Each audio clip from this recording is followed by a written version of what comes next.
How's it going, everyone?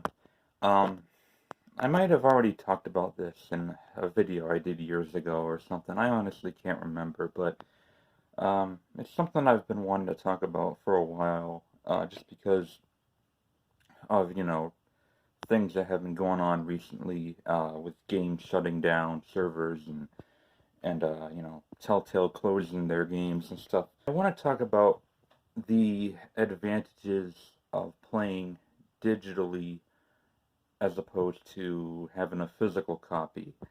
Um, Now, I have games of both. I got, you see in the, I have my fair share of physical games, and I also have quite a few dozen games digitally. Not so much on my Xbox One, but definitely on my PS4, and even PS3 I have a lot that I still need to play, actually. When you have a physical game,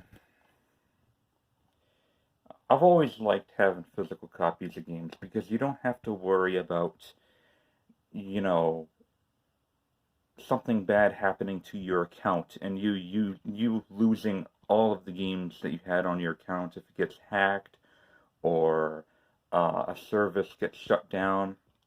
Digital games, basically all it is just like you owning like the license of a game. It's almost like feeling like you're renting it as opposed to actually really owning it. That's the advantage of having physical games. Um, this is Minecraft Season 2. Now, Minecraft Story Mode Season 2, sorry. Telltale closed all their digital shit. Um, I wasted money buying the first season of Minecraft Story Mode. I think I paid like 11 or 12 bucks for it, for the complete series that included like the 3 extra bonus episodes. I completely wasted money on it because I can't, they're gone. Um, Now, with the digital version of these games, thankfully, somehow you can still re-download the episodes individually via the disc. I'm not sure how that's possible because if you try buying them digitally, like they're not on the stores anymore. Um, so I can still play season 2 that I got for 20. I would have to find the first season somewhere, a physical copy, preferably on PS4. But if not, I could play it on PS3. That really sucks because I just wasted money. So, on one hand, I love physical copies, because I don't really have to worry about anything happening virtually, like getting hacked or having a service shut down, you know? Now, unfortunately, this also doesn't cover games that are online only, games that are 100% on servers, like Destiny, and like The Division, I think.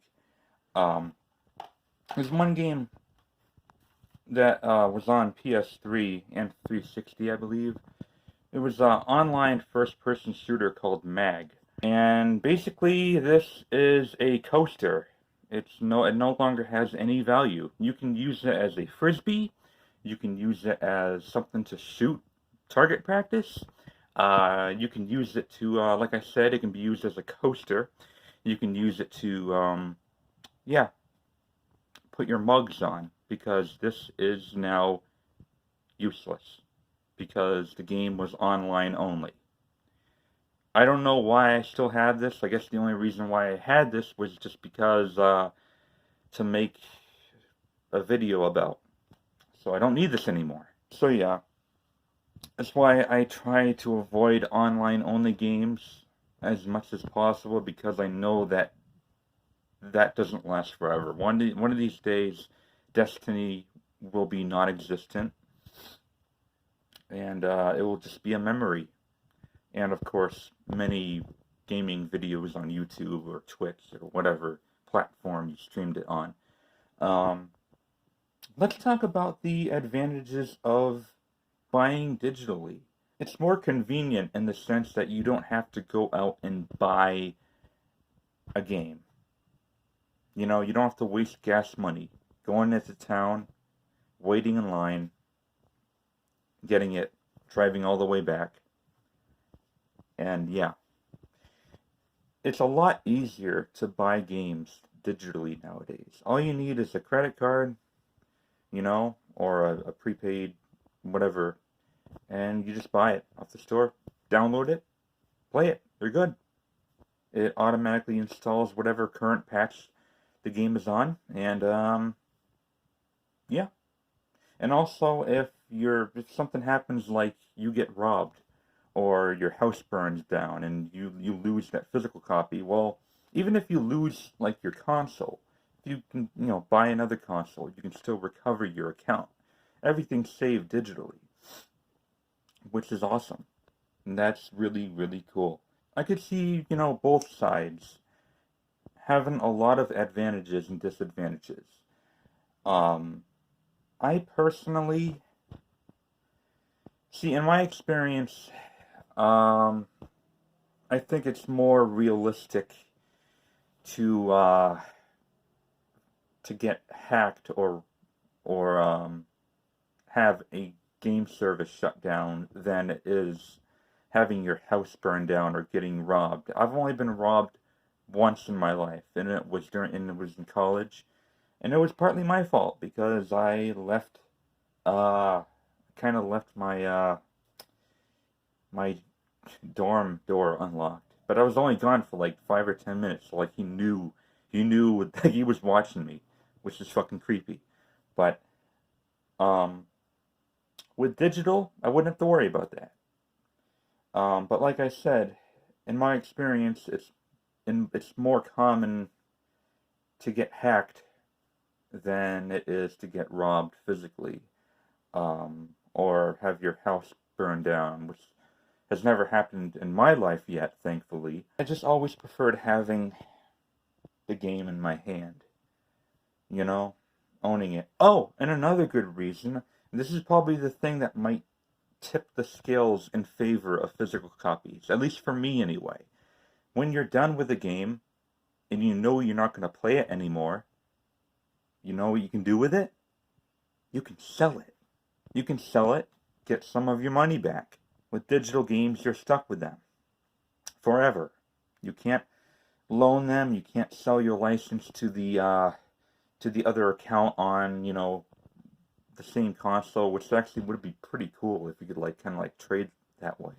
I don't think that's ever going to happen, but um, yeah, I think overall that's why I slightly prefer physical copies over digital distribution. Um, Both have their advantages, both have their disadvantages. One request I want, though, don't get rid of physical copies because, I have this feeling that, like, over time, because more and more games are becoming digital only, and you guys know that already. You've seen, like, all the indie games. Most of them they don't have physical copies. They're just, they're digital arcade games that you just download. Um, I don't want us to go the route where we only have one option. I want to have both options, you know, for whatever circumstance that is happening in my life. Like if I can't make it into town, I'll just buy it. And if it's a game that I know I'm going to want to keep forever, I buy it. If it's a game that I'm not sure if I'm going to like and I want to get it used and if I don't like it, I can return it. Physical, okay? Um, Yeah. Now I'm pretty sure PS5 and Xbox Project Scarlet are going to have are still going to have physical distribution. So this isn't really something that we really need to worry about right now. Just definitely in the next five 5 to 10 years or so, we should definitely make sure that we have the option to have both. You know, I understand it's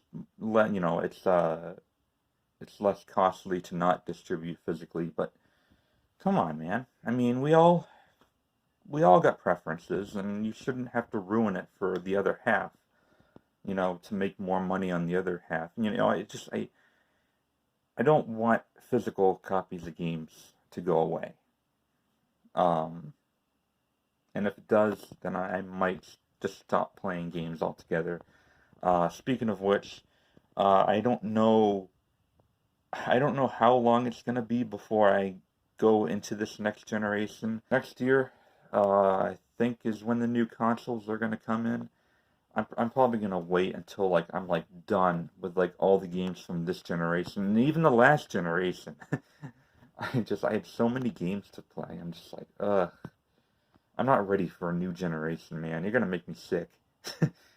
um, but yeah, I guess I'll wrap it up.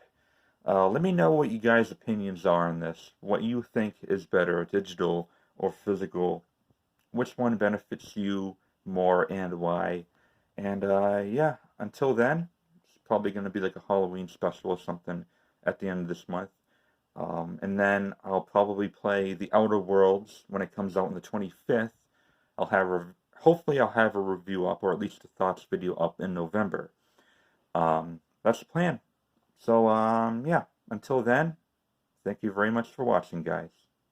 The Gamer Gods! Fail!